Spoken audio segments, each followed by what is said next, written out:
Hi guys, something a bit different today. I'm going to be reviewing the Wordsworth Daily Planner. This has been sent to me by the lovely people at Wordsworth and Black. They reached out and asked if I'd like to review it and share some spreads and things, so that's what I'm doing. It arrived yesterday. I've had a good look through everything and I thought I'd share it with you. So first of all, packaging is really nice. It comes in a very solid box, which is great for sort of archiving afterwards. You can just sort of label it up. It did come wrapped in tissue paper, but I have removed that obviously because I've been doing things. And it comes with this little how-to guide, which shows you some of the different spreads to do with goal setting. And then it also goes into lots of goal setting pages, the monthly breakdown, and then the different breakdowns they do, the different sorts of planners. So I think, if I get this correct, there are 4 varieties of planner. So you've got the week on 2 pages, this one, which I think on Amazon is actually referred to as like a bullet planner. I can't remember, it's certainly not called this on Amazon. The vertical one, which I think is sold out everywhere, and then the daily one, which is what I've got. And all the way through there's different quotes and things, and it just seems like a really nice way of doing goal setting.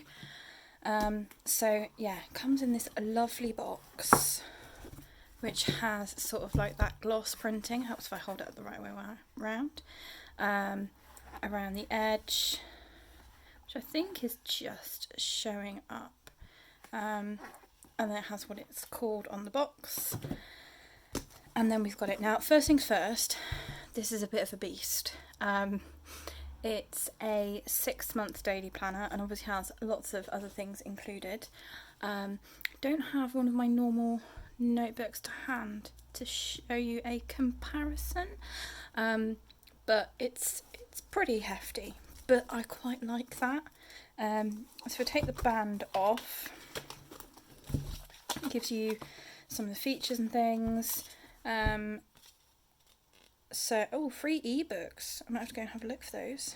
There's goal setting guide, acid free white paper, page markers, there's 2 of them, elastic closure, pen loop, pocket at the back, and the paper is really quite nice. So let's get to it. It is a very simple cover, but it's textured, so I'm not sure if you're someone like me that likes to put things on the front. I'm not sure how well they would stick, but I do like the fact it's just got this little motif at the bottom, which features in their branding and merchandise and things. Then we've got little cards, a little info thing, warranty. Oh, I like that idea. I didn't actually open this when I checked it out. See, I did go looking for journals and notebooks last night, but I struggled to find them. But I'm determined I'm not gonna give up, because I desperately want just a notebook with this paper. That's what I've decided. So as with lots of notebooks and planners, little reward and info page at the front, and then we've got the information about the planner, and then we've got a contents page. Now, I really like this because all the pages are numbered, and sometimes I found using planners, you want to make a note of something right there and then, and the only thing you've got to hand is your planner, and then you can't find it again. So actually you can record that on here, and there's 3 pages, so that's quite nice to have 3 pages for contents, even though this isn't necessarily doesn't necessarily need one. I think it's nice to have one. Calendar pages with notes underneath, more quotes around, 6-month overview.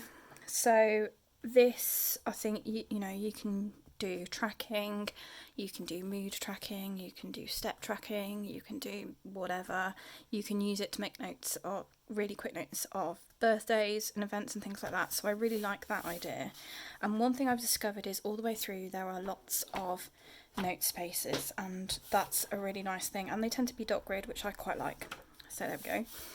Contacts page, I don't know if I would necessarily use this on a day-to-day basis, but it's there. Password reminders again, and then time zones, which I suppose is quite handy if you're using this more for work and you work with big international companies.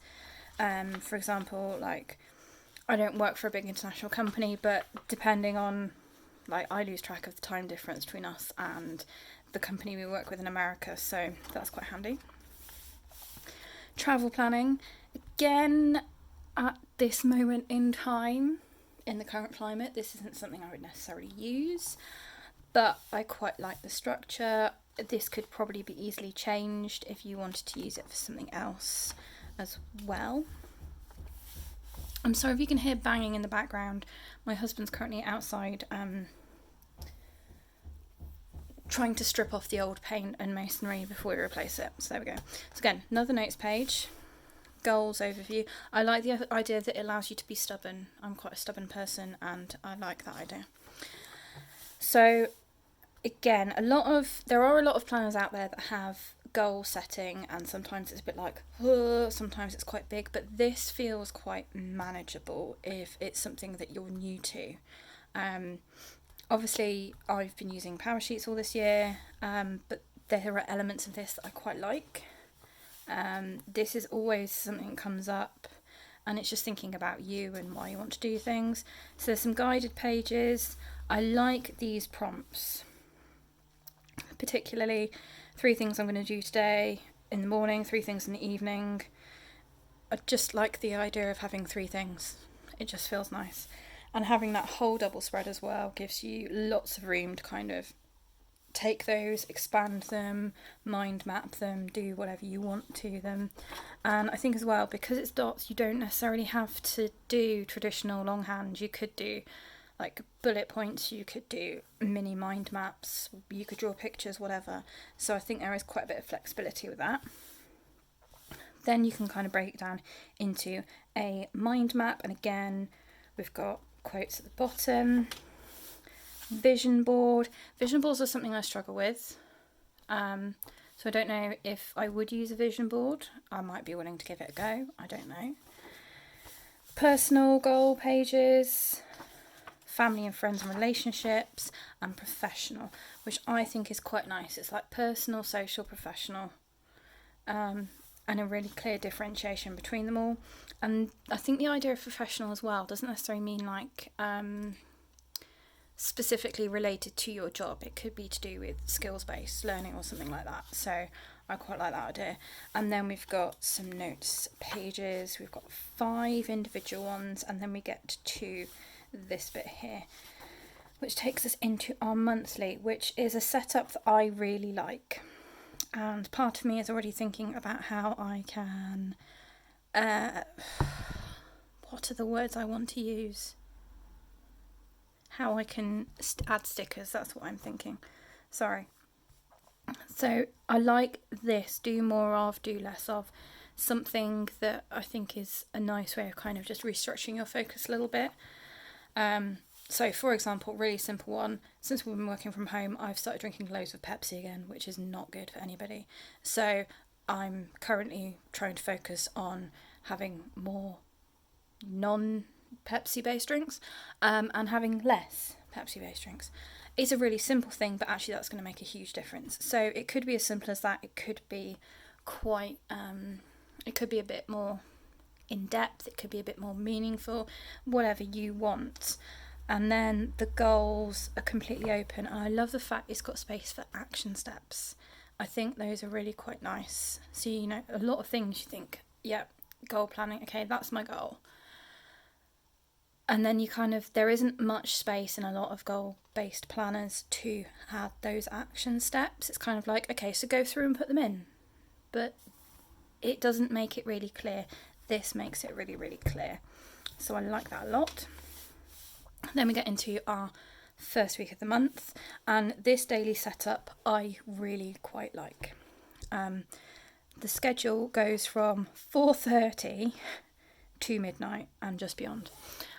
Because the way my brain works, I read that line as 5 o'clock and that line as 6 o'clock. That's just me. So you have got a full day pretty much on here. I think from the research I've done, the vertical planner does have the full 24 hours, but I could be wrong on that. Don't quote me. But this is still quite a lot more than most planners give you on a daily timeline. Gratitude, which I quite like. I personally would probably want to swap that, so today's focus would be at the top and then gratitude would be underneath. But I know there's a lot of theory out there about gratitude and the importance of having it in every day. The 2-section to-do list. So like, what are the most important things? Okay, if I've got time, I can do this. But again, you could break it down. You could have work stuff, you could have personal stuff, you could have things related to your household and family and things related to you. You could split that really easily into a different way. And then again, I'm loving having just open note space. It's really quite nice. So you get 7 days in a week, obviously, and then a weekly reflection, which I quite like. I've been trying to find a weekly reflection that works for me. I've been using the monthly Passion Planner reflections off and on. Sometimes I use them week by week, sometimes I don't. And I quite like this. It seems simple, but enough to kind of give you a bit more structure and thought on what you're doing each week, if that makes sense. That may not have made sense. I just got a bit distracted by things popping up on my iPad, so I'm sorry about that. So then it goes through and you get your weeks, and you go through more weeks, and I think you do get 5 weeks before, no, you only get 4 weeks before your monthly. I think that was 4 weeks. I need to go through and count that. And then you get a monthly reflection. So the review of the month, again, quite simple, still brings you back to your goals. And it's not overbearing as a monthly reflection. I know a lot of people find some of them a bit too much. I think that's manageable. I do find it a bit strange that the habit trackers are here, but I feel that they wouldn't necessarily work on the other pages because it would take away some of the space on your monthly spread, which I feel is quite usable. But I also like the fact you've got blank space to reflect on. So again, this could be a mind map, it could be a list, it could be pictures, it could be journaling, it could be anything. So I really do like that. And then obviously you've got 6 months. Back here somewhere we get to the end. There we go. And then at the end of the 6 months you get another reflection space. So again, there's lots of 3s, and this is small chunks, but again you could do pictures, mind maps, bullets, whatever, and then you've got this open space as well. And then you've got notes pages at the back, just all the way through. Pocket, which does come with some stickers, and I have thoughts about these stickers.